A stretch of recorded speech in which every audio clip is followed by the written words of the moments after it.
So due to the sensitive nature of this content, we've had to present in disguise their assumed identities. I'm Sterling Archer. I am Professor Freaksworth. Or at least that's the identity we'll be assuming. We don't actually believe we are these people. All right, you want to go over the agenda, Professor? Yeah, so the agenda is we'll go over IPv6 is awesome. What the hell is it? Did you do this? Not again. All right. This keeps happening. There are some powerful forces here. Okay, all right. Fix.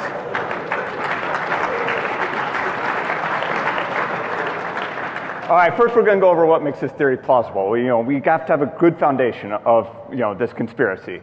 We're going to go over the lies, the technical truth. We had a part, but somebody in our organization sold us out, so we had to redact part of it. It was kind of shocking anyway. We'll go over some of our research results we can cover, the full truth behind IPv6, the resistance and how you can help, and then we'll do questions and probably more likely flee. So what makes this theory plausible? The need for IPv6 is agreed on by way too many people. Even Congress agrees on the need for IPv6, which makes it completely suspicious in our minds. People in power generally are out to get you. And we have a shadowy enemy with a hard-to-prove existence, which is key for any conspiracy theory. We've also conducted extensive international research, put in long hours traveling around. So another thing that we've done is research to provide some evidence that this is personally what I've been working on. I've collected a lot of data about subdermal messaging. It's been hidden. Wait. You mean subliminal messaging? Well, they're basically the same thing. No, they're not. Subdermal means below the skin. Okay, well, maybe. We shouldn't be arguing about semantics up here. Semantics, they're completely different. God damn it, your illiteracy has screwed us again. Maybe we should skip the next few slides then.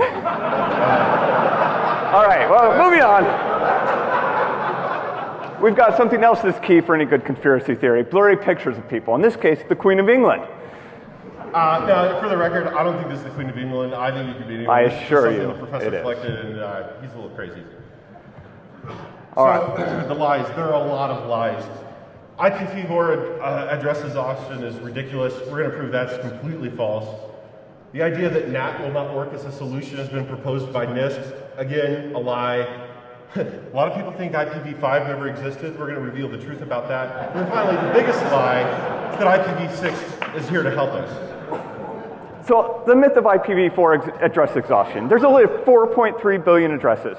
Some firms are buying up these address spaces to hoard them. We'll discuss that in great detail, as well as the artificial scarcity they're creating.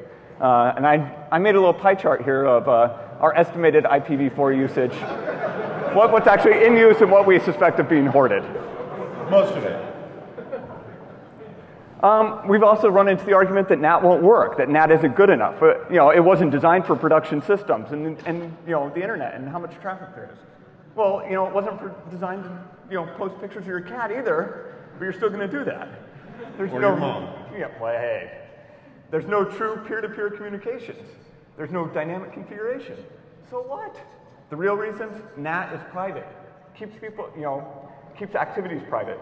They're less able to track you across different networks. IPv5 never existed. These claims are completely false. It provided a secure, private, anonymous communication system.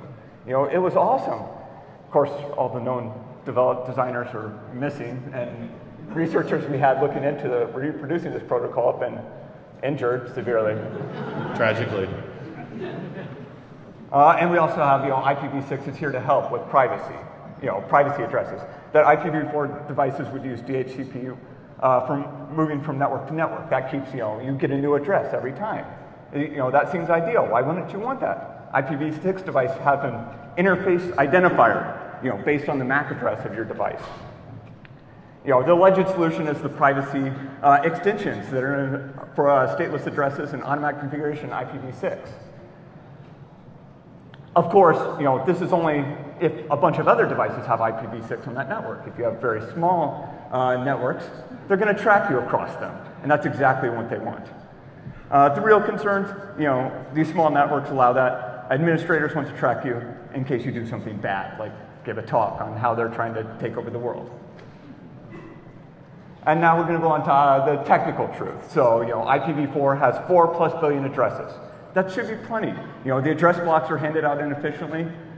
We should let the free markets decide. Hoarders should be punished. And we have a sliding scale for this. And not every punishment is appropriate.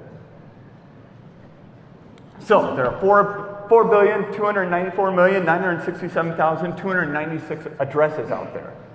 Efficient distribution would result in plenty of space. Millions and millions of addresses could be freed up that are technically exhausted. And we're going to go over how that is. They're they're given out inefficiently. So there's Class A, Class B, Class C. 3 options is not market efficient. What's even more ridiculous is that there are 26 letters in the alphabet. Why the IETF could not use all 26 is ridiculous. We should just When did you put that in there? No, there are 26 letters in the alphabet, right? All right. Move on. All right.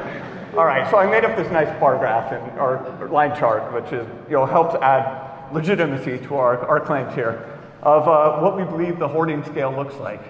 And at this rate, even if we added IPv6, companies would continue to hoard until it plateaued again, and then we'd be stuck in the same boat. Yeah, the idea of peak IP is ridiculous as peak oil. It's just a big scam. Microsoft spent $7.5 million on IPv4 addresses. And it's been all over the press. IPv4 addresses will be hoarded for a black market.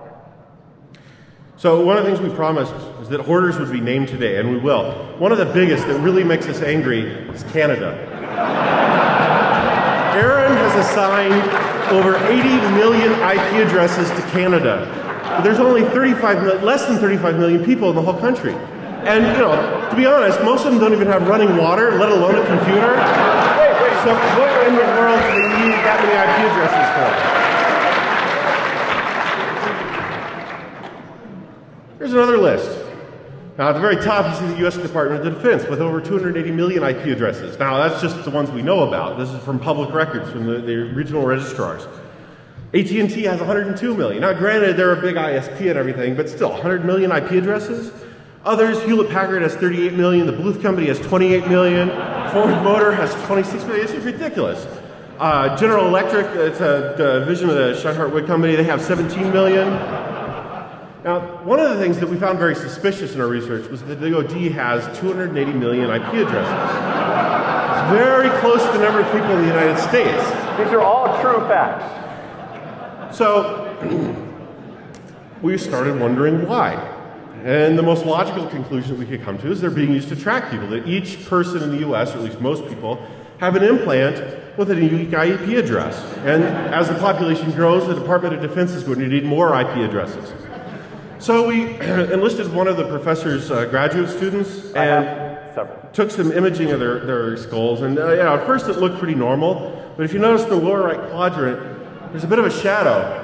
And we inspected it. We managed to extract a device from the patient that was a small little chip that had been embedded into their head. Now, unfortunately, the person died, and we weren't able to figure out what exactly it was for. We think that it probably released some poison or something, and that's why the person died. We're pretty positive we figured it out and can remove it safely. So if you'd like to be checked, I have a van out in the parking lot. I'm providing that service plus many other medical procedures. I strongly recommend that you do not go out there. He has no qualifications at all to do this. That van is basically rolling probable cause. I would not get even within 100 yards of that. So we also did an IP address audit. We wanted to see, where things were distributed. In addition to the hoarders, we wanted to see where everything was allocated. If you add up all of the IP addresses from the registrars, Aaron, RIPE, etc., you come up with about 3.5 billion IP addresses. Now, almost 600 million are for various reserved networks defined in RFC 5735, private address space, local host, so on. But if you add these up, you're missing over 200 million IP addresses. Where are they? Now, some people in the IP for Truth community think that that's part of the conspiracy, they're being hoarded. Now, to be honest, I have to blame this on RIPE because I've seen a lot of network penetration test reports from RIPE for IP address space that's clearly in Europe, but they don't know nothing about. So I think that if the Europeans got their act together and started recording IP addresses correctly, we wouldn't have that problem. So, how are we going to stop people from hoarding? Public shaming isn't enough. Some people think that, you just throw somebody up in stocks and they're going to be embarrassed and they're going to stop doing it. Being pelted with tomatoes was not going to stop this problem. We need to do something more severe. Now, depending on how many IP addresses you're hoarding, if it's a Class C, I say douse them in honey and feathers. It's embarrassing, but it washes off easily. It's no big problem. Class B, you're talking about 65,000 IP addresses. There, got to go with pitch or with super glue or something. You're going to have to scrub really hard to get it off. But for the Class A's, it's over 16 million IP addresses. You've got to do boiling tar and feathers. Drive the message home. Halliburton.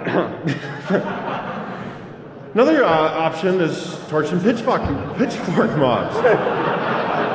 We were talking just the other day about how they're very unfairly portrayed in movies as being irrational and of no use, but really they serve a very useful purpose in preventing unethical behavior and research.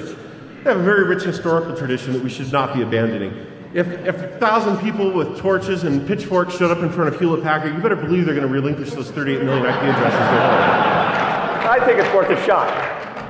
All right, well, here we have part 4, which has been redacted. So I just replaced this slide with a nice picture everyone can enjoy. Moving on, the full truth. Who's not to blame? Highlighted ancient texts we'll go over. Numerological analysis. We'll discuss the secret meetings, where they've been meeting, what they've been talking about. Intercepted communiques, the actors, and of course, the nefarious cabal. So the first thing that we want to make clear is the Irish are not to blame for this conspiracy. There's a fringe element of the IP for Truth movement that blames the Irish, and that's not fair. To be blunt, those people are racist. We're not racist. They think that it's some sort of scheme to get revenge for the potato famines. It's not the truth. The caricatures of the so-called simian Irish that were popular in the 19th century became very inappropriate long ago. It's a shame that some people in the IP for Truth movement are trying to resurrect them. And really, we shouldn't be judged on the fringe. Every movement, every truth has some sort of fringe element that is crazy. We're not crazy. Please don't judge us by the racists. So there's a number of prophecies throughout history that have foretold the damage that IPv6 would do to our world and how IPv4 is really good. We're going to talk about the Tatar tablets, which are some of the earliest forms of human writing from 5300 BC.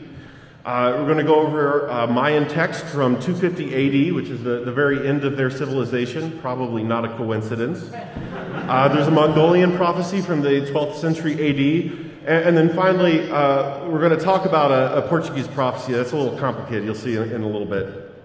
So this is a Tatar tablet. You can go look it up on the internet. Some of the earliest form of human writing that's known.